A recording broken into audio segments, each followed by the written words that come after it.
عطار گرفتم منو آنها شدم پرارمان یا مولا یا مولا یا مولا روان شدم شاجوان عطار گرفتم منو آنها شدم پرارمان یا مولا یا مولا یا مولا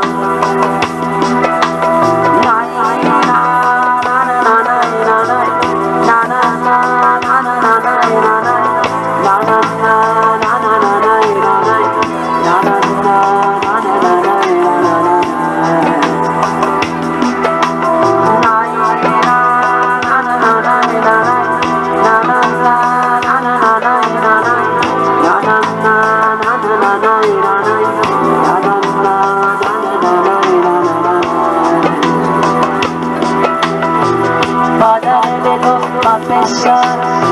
امروز نکنید سفرتون پرخطر یا مولا یا مولا یا مولا مادر گفت با بچه ها اصلا نیستم مرد زن های توکل بر خدا یا مولا یا مولا یا مولا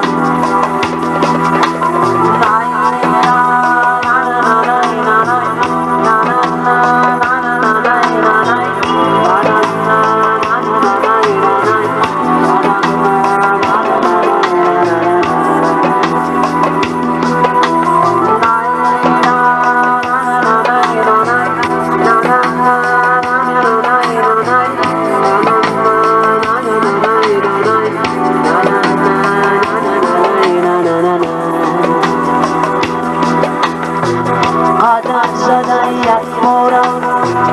در مرسید از درم ولا بخون جنازم یا مولا